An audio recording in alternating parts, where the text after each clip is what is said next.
Сүүний технологиг Монгол нэвтрүүлж эхэллээ. Энэ технологи нэвтэрснээр малчин сүний фермерүүдийн зах зээлд нийлүүлдэг шингэн сүг хураа аргаар бэлтгэх боломжтой болж байгаа юм.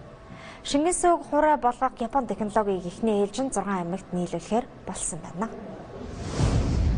Монгол улс жилбүр 3-аас 4 мянган тонн хураа сүв гаднаас худалдаж авч байна. За энэ худалдан авалтад 10 орчим сая доллар гадагшаа урсаж байгаа юм. Тэгвэл энэ мөнгө урсгалыг дотооддоо шингээх, цаашлаад цэвэр Монгол үнэний сүг хураа болгон үйлдвэрлэлд хэрэглэх боломж нэгдлээ. Монголчууд өөрсдийнхөө хийж чаддаг зүйлийг Монгол улстай хийдэг л байх хэрэгтэй. Хийсэн бүтээгдэхүүн чанартай монголчуудын маань хэрэглэгчдийн маань хэрэглээг хангасан ийм бүтээгдэхүүн байх ёстой юм. Тэгвэл өнөөдрийн энэ хураа сууны үйлдвэрлэлийн технологи маань Япон улсын одоо хамгийн сүүлийн үеийн дэвшилтэд ийм технологи, энэ технологийн хүрээнд манай малчтын одоо сүг хураа болгох, энэ маань зөвхөн дотоодынхоо хэрэглээг хангахаас гадна мөн экспортод гаргах ийм бололцоог бүрдүүлэх ийм нөхцөлтэй үйл ажиллагаа бол өнөөдөр явагдаж байгаа. Зуны үйлрэлт шингэн сүүний илүүдэлтэй харин өвөлдөө органик цэвэр сүүний дутагдалд орж гаднаас хураа сүг импортлдог. Хэрв энэ төхөөрөмж нийт аймаг сумдад нийлүүлэгдээд эхэлвэл фермерүүд өвөл зөнгийн ажилтай, малчид ашигтай ажиллах гарц нэгдэнэ. Өөрөөр хэлбэл 6-аас 8 мянган тогтмол ажлын байр энэ салбарт нэгдэнэ гэсэн үг юм а.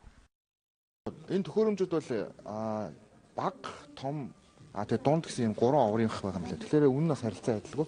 Тэгээд энэ компанитайгаа ярьж байгаад эхний ээлжинд 3 сарын хугацаанд туршаад тэгээд бодит үн ямар байх үгүйг бас малчтайгаа ярьж гарах юм лээ. Тэр нас их тийм уян хат нөхцөлтэй байгаа нь надад таалагдсан. За юутэй ч гэсэн сүүгээ бид нэр хөлдөх аргаар биш хураа сүү болгоод нөхцлөөд буцаага түүнийгээ сүү болгох ийм технологи Монгол улсад анх удаа нэвтэрч байгаа нь бол их тийм дэвшилттэй зүйл юм а гэж бодож байгаа.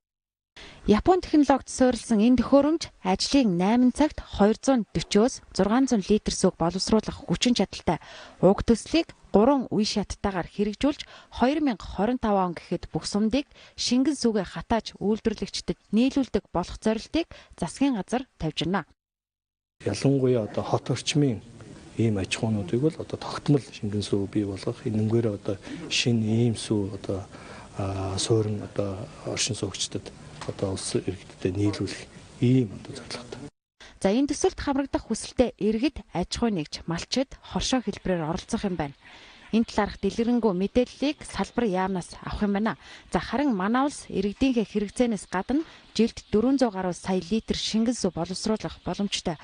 Гэвч түүхийд бэлтгэх оновчтой тогтолцоогүй техник технологи хуучирсан эргэлтийн хөрөнгө тааруу зэрэг шалтгаалаас болж сүг боловсруулах үйлдвэрүүд хүчин чадлынхаа 10 хүрэхгүй хувийг л ашигладаг гэсэн тоо мэдээлэл байгаа юм а.